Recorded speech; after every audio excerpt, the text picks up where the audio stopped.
ನಮಸ್ಕಾರ ಫ್ರೆಂಡ್ಸ್. ಇವತ್ತಿನ ದಿನ 26 ಮೇ ಸೋಮವಾರ ದಿನ ನಮ್ಮ ಇಂಡಿಯನ್ ಮಾರ್ಕೆಟ್ ಓಪನ್ ಆಗ್ತಿದ್ದಂಗೆ ಅದು ಗ್ಯಾಪ್ ಅಪ್ ಅಲ್ಲಿ ಪ್ರೀವಿಯಸ್ ಡೇ ಹೈ ಅಲ್ಲಿ ಅಲ್ಲಿಂದ ಇಮಿಡಿಯೇಟ್ ಆಗಿ ಶಾರ್ಟ್ ಕವರಿಂಗ್ ಬಂತು.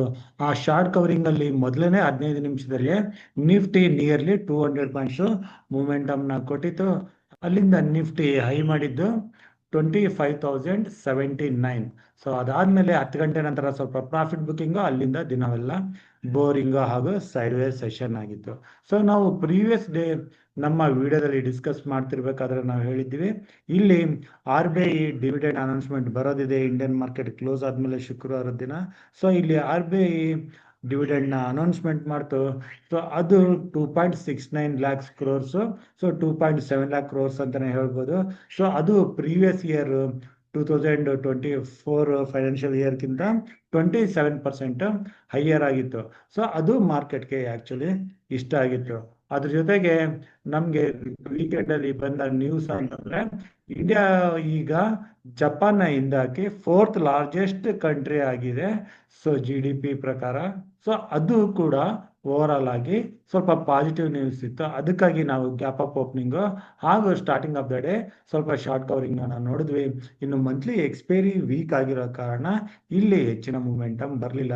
ಹಾಗೂ ಇವತ್ತಿನ ದಿನ US ಮಾರ್ಕೆಟ್ ಕ್ಲೋಸ್ ಇರೋ ಸಲುವಾಗಿ ಮೇ ಬಿ FIs ಕೂಡ ಇಲ್ಲಿ ಕಡಿಮೆ ಇರೋ ಚಾನ್ಸಸ್ ಇದೆ. ಸೊ ಅದಕ್ಕಾಗಿ ಯಾವುದೇ ಮುಂದಿನ ಮೂವ್ಮೆಂಟ್ ಇಲ್ಲಿ 10:30 ನಂತರ ಬರಲಿಲ್ಲ. ನಿಫ್ಟಿ 25,000 ಸರೌಂಡಿಂಗ್ ಅಲ್ಲೇ ದಿನವೆಲ್ಲ ಟ್ರೇಡ್ ಆಗಿ 25,001 ಹತ್ರ ಕ್ಲೋಸಿಂಗ್ ನ ಕಂಡಿದೆ. ಸೊ ಇನ್ನು ಬ್ಯಾಂಕ್ ನಿಫ್ಟಿ ನಾವು ಬ್ರೇಕ್ಔಟ್ 55,600 ಮೇಲೆ ಏನು ಎಕ್ಸ್ಪೆಕ್ಟ್ ಮಾಡ್ತಾ ಇದ್ವಿ. ಸೊ ಬ್ರೇಕ್ಔಟ್ ಬಂತು. ಬ್ರೇಕ್ಔಟ್ ನಂತರ ಬ್ಯಾಂಕ್ ನಿಫ್ಟಿ ಹೈ ಮಾಡಿದ್ದು 55,875. ಸೊ ಇಲ್ಲಿ ಕೂಡ ಬ್ಯಾಂಕ್ ನಿಫ್ಟಿನಲ್ಲಿ ಪ್ರಾಫಿಟ್ ಬುಕಿಂಗ್ ಬಂದು ಬ್ಯಾಂಕ್ ನಿಫ್ಟಿ 55,500 ಹತ್ರನೇ ದಿನವೆಲ್ಲ ಸೈಡ್ ವೇಸ್ ಅಲ್ಲಿ ಟ್ರೇಡ್ ಆಗಿ ಕ್ಲೋಸಿಂಗ್ ನ ಕಾಣ್ತು.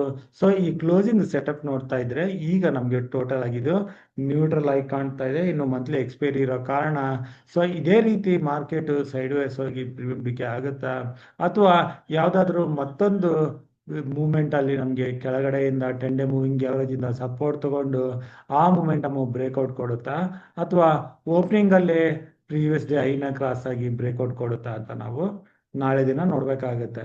ಸೊ ಇನ್ನು ನಾವು ನಾಳೆ ದಿನ ಅಂದ್ರೆ 27 ಮೇ ಟ್ರೇಡಿಂಗ್ ಲೆವೆಲ್ಸ್ ನೋಡೋದಕ್ಕೆ ಮೊದಲಾಗಿ ನಮ್ಮ ಇಂಡಿಯಾ ವಾಲಟಿಲಿಟಿ ಇಂಡೆಕ್ಸ್ ನ ನೋಡೋಣ. ಸೊ ಇದು 18 ಮೇಲೇನೆ ಇದೆ. So starting of the day ನಮ್ಮ ಇಂಡಿಯನ್ ಮಾರ್ಕೆಟ್ ಅಲ್ಲಿ ಅಪ್ ಇದ್ರೆ ಕೂಡ ಇಂಡಿಯಾ ವಾಲಟಿಲಿಟಿ ಇಂಡೆಕ್ಸ್ ಇದು ಮೇಲೆ ಹೋಗಿತ್ತು. ಸೊ ಮಾರ್ಕೆಟ್ ಅಲ್ಲಿ ಇನ್ನೂ ಹೆಚ್ಚಿನ ಫಿಯರ್ನೆಸ್ ಕಾಣ್ತಾನೆ ಇತ್ತು. ಅದಕ್ಕಾಗಿ ಹೆಚ್ಚಿನ ಮೂವ್ಮೆಂಟಮ್ ಬರಲಿಲ್ಲ. ಸೊ ಫೈನಲ್ ಆಗಿ ಇಂಡಿಯಾ ವಾಲಟಿಲಿಟಿ ಇಂಡೆಕ್ಸ್ ಇದು 18 ಮೇಲೇನೆ 18.08 ಹತ್ರ ಕ್ಲೋಸಿಂಗ್ ನ ಕಂಡಿದೆ. ಸೊ ನಾಳೆ ದಿನ ನಾವು ಬುಲ್ಲಿಶ್ ಆಗಿ ಪೊಸಿಷನ್ ತಗೋಬೇಕು ಅಂದ್ರೆ ಇದು ಖಂಡಿತವಾಗಿ 18 ಕೆಳಗಡೆ, ಹಾಗೂ ಈ ಅದರ 10 ಡೇ ಮೂವಿಂಗ್ ಆವರೇಜ್ ಈಗ 17.6 ಹತ್ರ ಇದೆ. ಅದ್ರ ಕೆಳಗಡೆ ಬರಬೇಕು. ಹಾಗೂ ಮೊಮೆಂಟಮ್ ಡೌನ್ ಟ್ರೆಂಡ್ ಆಗಿದ್ರೆ ಮಾತ್ರನೇ ಸ್ವಲ್ಪ ಬುಲಿಶ್ ಆಗಿ ನಾವು ನಿಫ್ಟಿ, ಬ್ಯಾಂಕ್ ನಿಫ್ಟಿ ಹಾಗೂ ಇತರ ಇಂಡಸ್ಟ್ರೀಸ್ ಅಲ್ಲಿ ಲಾಂಗ್ ಸೈಡ್ ಅಲ್ಲಿ ಪೊಸಿಷನ್ಸ್ ತಗೊಳಕ್ಕೆ ನೋಡ್ಬೋದು. ಸೊ ಇದು ಇಂಡಿಯಾ ವಿಕ್ಸ್ ಆಯ್ತು. ಇನ್ನು ಬ್ರೆಂಟ್ ಕ್ರೂಡ್ ಆಯಿಲ್ಗೆ ಬಂದ್ರೆ ಇದು $64 ಪರ್ ಬ್ಯಾರಲ್ ಇದೆ. ಸೊ ಇದು ನ್ಯೂಟ್ರಲ್ ಅಂತಾನೆ ಹೇಳ್ಬೋದು. ಇನ್ನು ನಮ್ಮ ರುಪಿ ವ್ಯಾಲ್ಯೂ ಅಗ್ರೆನ್ಸ್ಟ್ $, 85 ಹತ್ರ ಇದೆ. ಸೊ ಇದು ಕೂಡ ಪ್ರೀವಿಯಸ್ ಡೇ ಕಂಪೇರ್ ಮಾಡಿದ್ರೆ ಇದು ಪಾಸಿಟಿವ್ ಆಗಿ ಕಾಣಿಸ್ತಾ ಇದೆ ನಮಗೆ. ಇನ್ನು US ಇಂಡೆಕ್ಸ್ ಇದು ತುಂಬಾ ವೀಕ್ ಆಗಿದೆ. ಇವತ್ತಿನ ದಿನ 99 ಕೆಳಗಡೆ ಕೂಡ ಬಂದಿತ್ತು. ಈಗ ಹಾಗೇನು end of the day Indian market close ಆದ್ಮೇಲೆ ಸ್ವಲ್ಪ ರಿಕವರಿ ಕಂಡು 99 ಹತ್ರ ಕಾಣ್ತಾ ಇದೆ. ಸೊ 100 ಕೆಳಗಡೆ ಇರೋವರೆಗೂ ಇದು ಇಕ್ವಿಟಿ ಮಾರ್ಕೆಟ್ಗೆ ಪಾಸಿಟಿವ್ ಆಗಿರುತ್ತೆ. ಇನ್ನು US ಬಾಂಡ್ ಯೀಲ್ಡ್ ಇದು ಈಗ 4.5 ಹತ್ರನೇ ಇದೆ. ಸೊ ಇದು ಇನ್ನು ನಮ್ಗೆ ಸದ್ಯಕ್ಕೆ ನೆಗೆಟಿವ್ ಆಗೇ ಇರುತ್ತೆ. ಸೊ ಇಕ್ವಿಟಿ ಮಾರ್ಕೆಟ್ಗೆ ಪಾಸಿಟಿವ್ ಆಗಬೇಕು ಅಂದ್ರೆ ಇದು ಕೂಡ ಕೂಲ್ ಡೌನ್ ಆಗ್ಬೇಕಾಗುತ್ತೆ. ಸೊ ಟೋಟಲ್ ಆಗಿ ಸೆಂಟಿಮೆಂಟ್ ಮಿಕ್ಸ್ಡ್ ಆಗಿದಾವೆ. ಸೊ ಅದಕ್ಕಾಗಿ ನಾವು ನ್ಯೂಟ್ರಲ್ ಒಪಿನಿಯನ್ ನ ತಗೊಂಡು ಹೋಗ್ಬೋದು. ಇನ್ನು ಡೌ ಜೋನ್ಸ್ ಇವತ್ತಿನ ದಿನ ಮಾರ್ಕೆಟ್ ಕ್ಲೋಸ್ ಇರುತ್ತೆ. ಶುಕ್ರವಾರ ದಿನ ಹೈಯಲ್ಲಿ ಕ್ಲೋಸ್ ಆಗಿತ್ತು. ನಾಸ್ಡಾಕ್ ಇಂಡೆಕ್ಸ್ ನ ನೋಡಿದ್ರೆ ಸೊ ಇದು ಕೂಡ ಶುಕ್ರವಾರ ದಿನ ಕ್ಯಾಪಿಟಲ್ ನಂತರ ಡೇ ಹೈನಲ್ಲೇ ಕ್ಲೋಸ್ ಆಗಿತ್ತು. ಅದು ಮಾರ್ಕೆಟ್ ಕ್ಲೋಸ್ ಇರೋದಕ್ಕಾಗಿ ಅಷ್ಟೇನ ನಾವು ಇಲ್ಲಿ ಎಕ್ಸ್ಪೆಕ್ಟ್ ಇಟ್ಕೊಳ್ಳಂಗಿಲ್ಲ.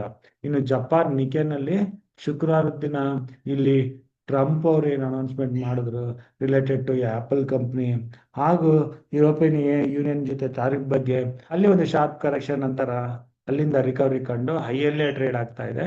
ಸೊ ಇಲ್ಲಿ ಏಷ್ಯನ್ ಮಾರ್ಕೆಟ್ ಕಡೆಯಿಂದ ಸದ್ಯಕ್ಕೆ ಇದು ಪಾಸಿಟಿವ್ ಇದೆ. ಸೊ ಓವರ್ ಆಲ್ ಆಗಿ ಸೆಂಟಿಮೆಂಟ್ ಮಿಕ್ಸ್ಡ್ ಆಗಿ ಕಾಣಿಸ್ತಾ ಇದಾವೆ ಅಂತಾನೆ ನಾವು ಅಗೇನ್ ಹೇಳ್ಬೋದು. ಇನ್ನು ನಾವು ಇಲ್ಲಿ FIs ಡೇಟಾಗೆ ಬಂದ್ರೆ FIs every day by day like ಒಂದಿನ ಬೈಯಿಂಗ್ ಅಲ್ಲಿ ಇದ್ರೆ ಒಂದಿನ ಸೆಲ್ಲಿಂಗ್ ಅಲ್ಲಿ ಇದಾರೆ. ಸೊ ಅವ್ರಿಗೆ ಕೂಡ ಸರಿಯಾದ ಕ್ಲಾರಿಟಿ ಇಲ್ಲ. 23rd ಮೇ ಇಲ್ಲಿ ಬೈಯಿಂಗ್ ಅಲ್ಲಿ ಇದ್ರು, ಇನ್ನು 26th ಮೇ ಸೋಮವಾರದ ಡೇಟಾ ಬರೋದಿದೆ. ಅದನ್ನ ನೋಡಿದ್ರೆ ಇನ್ನು ಸ್ವಲ್ಪ ಕ್ಲಾರಿಟಿ ಸಿಗುತ್ತೆ. ಅಲ್ಲಿ ಏನಾದ್ರು ಬೈಯಿಂಗ್ ಇದ್ರೆ 26th ಮೇ ಅಗೇನ್ ನಾವು ಸ್ವಲ್ಪ ಬುಲ್ಲಿಶ್ ಆಗಿ ಯೋಚನೆ ಮಾಡ್ಬೋದು. ಅಗೇನ್ ನಾವು ಇಂಡಿಯಾ ವಿಕ್ಸ್ ನ ಫಾಲೋ ಮಾಡ್ಲೇಬೇಕಾಗುತ್ತೆ. ಇನ್ನು ಇದ್ರ ಜೊತೆಗೆ ನಾವು ಈಗ ಆಪ್ಷನ್ ಚೈನ್ ನ ಕ್ಲಿಕ್ ಆಗಿ ನೋಡಿ ಇನ್ನು 27th ಮೇ ಮಂಗಳವಾರದ ಟ್ರೇಡಿಂಗ್ ಅನಲೈಸ್ ಮಾಡೋಕೆ ಶುರು ಮಾಡೋಣ. ಸೊ ಮೊದಲನೇದಾಗಿ ಇಲ್ಲಿ ನಾವು ನಿಫ್ಟಿಗೆ ಬಂದ್ರೆ ನಿಫ್ಟಿಗೆ ನೀವು ನೋಡ್ಬೋದು 25,000 ಹತ್ರನೇ ಎಕ್ಸಾಕ್ಟ್ ಆಗಿ ಕಾಲ್ ರೇಟರ್ಸ್ ಪುಟ್ ರೇಟರ್ಸ್ ಟೋಟಲ್ ಆಗಿ ಬಿಲ್ಟ್ ಆಗಿದ್ದಾರೆ. ಸೊ ಈ ರೇಂಜ್ ಅಲ್ಲಿ ಮೂಮೆಂಟಮ್ ಬರೋದು ಸ್ವಲ್ಪ ಕಷ್ಟ ಆಗುತ್ತೆ ನಿಫ್ಟಿಗೆ.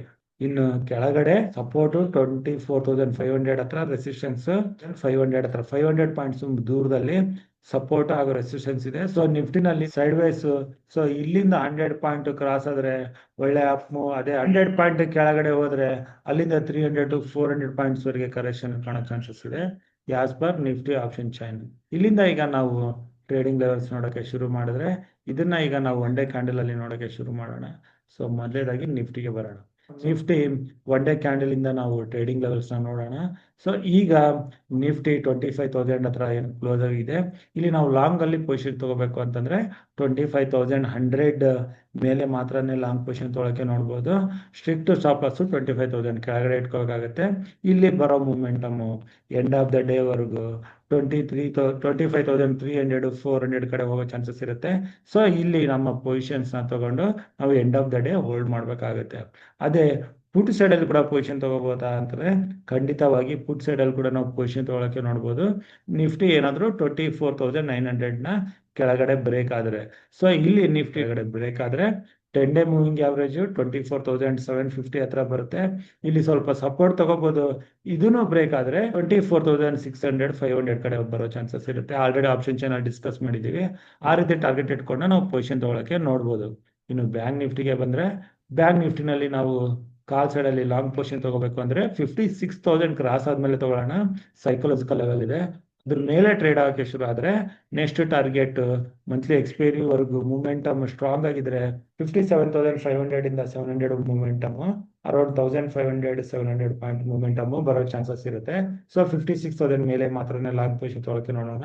ಸೊ ಬ್ಯಾಂಕ್ ನಿಫ್ಟಿನಲ್ಲಿ ಸದ್ಯಕ್ಕೆ ನಮಗೆ ಪುಟ್ ಸೈಡ್ ಅಲ್ಲಿ ಸರಿಯಾದ ಲೆವೆಲ್ಸ್ ಸಿಗ್ತಾ ಇಲ್ಲ. ಸೊ ಪುಟ್ ಸೈಡ್ ಅಲ್ಲಿ ಯಾವುದೇ ಪೊಸಿಷನ್ ತಗೊಳ್ಳೋದನ್ನ ಅವಾಯ್ಡ್ ಮಾಡೋಣ. ಇನ್ನು ಸೆಲೆಕ್ಟ್ ಮಿಡ್ ಕ್ಯಾಪ್ ನಿಫ್ಟಿಗೆ ಬಂದ್ರೆ ಸೆಲೆಕ್ಟ್ ಮಿಡ್ ಕ್ಯಾಪ್ ನಿಫ್ಟಿ ಇದು ಕೂಡ ಆಲ್ಮೋಸ್ಟ್ ಸೈಡ್ ವೈಸ್ ಅಲ್ಲಿ ಟ್ರೇಡ್ ಆಗಿದ್ದಕ್ಕೆ ಇದರಲ್ಲಿ ನಾವು ಲಾಂಗ್ ಪೊಸಿಷನ್ ತಗೋಬೇಕು ಅಂತಂದ್ರೆ 12,700 ಮೇಲೆ ಲಾಂಗ್ ಪೊಸಿಷನ್ ತಗೋಬಹುದು. ಅದು ಈ ಸೋಮವಾರದ ಹೈ ಮೇಲೆ. ಸೊ ಇದರಲ್ಲಿ ಕೂಡ ಒಳ್ಳೆ ಮೂಮೆಂಟಮ್ ಅಂದ್ರೆ 12,800 ಅದನ್ನ ಕ್ರಾಸ್ ಆದ್ರೆ 13,000 ವರೆಗೆ ಹೋಗೋ ಚಾನ್ಸಸ್ ಇರುತ್ತೆ. ಇನ್ನು ಪುಟ್ ಸೈಡ್ ಅಲ್ಲಿ ಪೊಸಿಷನ್ ತಗೊಳ್ಳೋಣ ಅಂದ್ರೆ ಇಮಿಡಿಯೇಟ್ ಸಪೋರ್ಟ್ ಇದಾವೆ 10 ಡೇ ಮೂವಿಂಗ್ ಆವರೇಜ್. ಅದನ್ನು ಬ್ರೇಕ್ ಆದ್ರೆ ಬೇಕಾದ್ರೆ ನಾವು ಪುಟ್ ಸೈಡ್ ಅಲ್ಲಿ ಟ್ರೈ ಮಾಡ್ಬೋದು. 12,400 ವರೆಗೆ ಬರೋ ಚಾನ್ಸಸ್ ಇರುತ್ತೆ. ಬೇಕಾದ್ರೆ ನಾವು ಇಲ್ಲಿ ಪುಟ್ ಸೈಡ್ ಅಲ್ಲಿ ಸೆಲೆಕ್ಟ್ ಮಿಡ್ ಕ್ಯಾಪ್ ನಿಫ್ಟಿನಲ್ಲಿ ಪೊಸಿಷನ್ ತಗೊಳಕ್ಕೆ ನೋಡಬಹುದು. ಇನ್ನು Nifty bank Nifty select mid cap Nifty ಜೊತೆಗೆ ನಾವು ಸೆನ್ಸೆಕ್ಸ್ ಅಲ್ಲಿ ಟ್ರೇಡಿಂಗ್ ನೋಡ್ಬೇಕು ಅಂತಂದ್ರೆ ಸೆನ್ಸೆಕ್ಸ್ ಈಗ 82,176 ಹತ್ರ ಕ್ಲೋಸ್ ಆಗಿದೆ. ಸೊ ಸೆನ್ಸೆಕ್ಸ್ ಅಲ್ಲಿ ಕೂಡ ನಾವು ಲಾಂಗ್ ಪೊಸಿಷನ್ ತಗೋಬೇಕು ಅಂದ್ರೆ ನಿಫ್ಟಿ ರೀತಿನೇ ಅದು ಪ್ರೀವಿಯಸ್ ಡೇ ಆದ್ರೆ ಸೋಮವಾರದ ಹೈ ಕ್ರಾಸ್ ಆದ್ರೆ 82,500 ಮೇಲೆ ಲಾಂಗ್ ಪೊಸಿಷನ್ ತಗೊಳಕ್ಕೆ ನೋಡಬಹುದು. 82,500 ಮೇಲೆ ಲಾಂಗ್ ಪೊಸಿಷನ್ ತಗೊಂಡ್ರೆ ಇದರಲ್ಲಿ ಕೂಡ 800 to 1,000 points momentum upper side. ಅದೇ ಕೆಳಗಡೆ ಬಂದು ಇಲ್ಲಿ ಏನಾದ್ರು ಕೆಳಗಡೆ 82,000 ನ ಬ್ರೇಕ್ ಆದ್ರೆ ಮೊದಲನೇ ಟಾರ್ಗೆಟ್ 81,600 ವರೆಗೆ 400 ಪಾಯಿಂಟ್ಸ್ ಮೂವ್ಮೆಂಟ್. ಅದನ್ನು ಬ್ರೇಕ್ ಆದ್ರೆ 80,800 ಅಥವಾ 81,000 ವರೆಗೆ ಸೆನ್ಸೆಕ್ಸ್ ಬರೋ ಚಾನ್ಸಸ್ ಇರುತ್ತೆ. ಸೊ ಇಲ್ಲಿ ಕೂಡ ಈ ಸೋಮವಾರದ ಹೈನ ಅಥವಾ ಲೋನ ಕ್ರಾಸ್ ಆದ್ರೆ ಅದಕ್ಕೆ ತಕ್ಕಂಗೆ ನಾವು ಪೊಸಿಷನ್ಗಳನ್ನ ತಗೊಳಕ್ಕೆ ನೋಡ್ಬೋದು. ಇನ್ನು ಇದು ಮಂತ್ಲಿ ಎಕ್ಸ್ಪೈರಿ ವೀಕ್ ಆಗಿರೋ ಕಾರಣ ನಾವು ಆದಷ್ಟು ಮಲ್ಟಿಪಲ್ ಟ್ರೇಡ್ ಮಾಡೋದನ್ನ ಅವಾಯ್ಡ್ ಮಾಡಬೇಕು. ಹಾಗೂ ನಮ್ಮ ಪೊಸಿಷನ್ಸ್ಗಳನ್ನ ಯಾವ್ದಾದ್ರು 1 or 2 ಟ್ರೇಡ್ ನ ಸ್ಟ್ರಾಂಗ್ ಆಗಿ ಪೊಸಿಷನಲ್ ಅಂತ ಎಂಡ್ ಆಫ್ ದ ಡೇ ವರೆಗೂ ತಗೋಬಹುದು. ಇನ್ನು ಮಧ್ಯದಲ್ಲಿ ಯಾವುದೇ ಮಲ್ಟಿಪಲ್ ಟ್ರೇಡ್ ಮಾಡೋದನ್ನ ಅವಾಯ್ಡ್ ಮಾಡೋದು ಒಳ್ಳೇದು. ಸೊ ಇಷ್ಟು ಹೇಳ್ತಾ ಇವತ್ತಿನ ವಿಡಿಯೋಗೆ ಮುಗಿಸ್ತಾ ಇದ್ದೀನಿ. ನಿಮ್ಗೆ ಏನಾದ್ರು ಡೌಟ್ಸ್ ಇದ್ರೆ ನೀವು ನನಗೆ ಡೈರೆಕ್ಟ್ ಆಗಿ ಕಾಂಟ್ಯಾಕ್ಟ್ ಮಾಡ್ಬೋದು. ನನ್ನ ನಂಬರ್ 9845852716. ಇನ್ನು ನಾನು ಕೊಟ್ಟಿರೋ ಮಾಹಿತಿ ನಿಮಗೆ ಇಷ್ಟ ಆದಲ್ಲಿ ಲೈಕ್ ಮಾಡಿ ಹಾಗೂ ನಮ್ಮ ಚಾನಲ್ನ ಸಬ್ಸ್ಕ್ರೈಬ್ ಮಾಡಿ. ನಮ್ಮ ಮುಂದಿನ ವಿಡಿಯೋ ಬರೋವರೆಗೂ ನಿಮ್ಗೆ ನನ್ನ ಕಡೆಯಿಂದ ಧನ್ಯವಾದಗಳು. Thank you.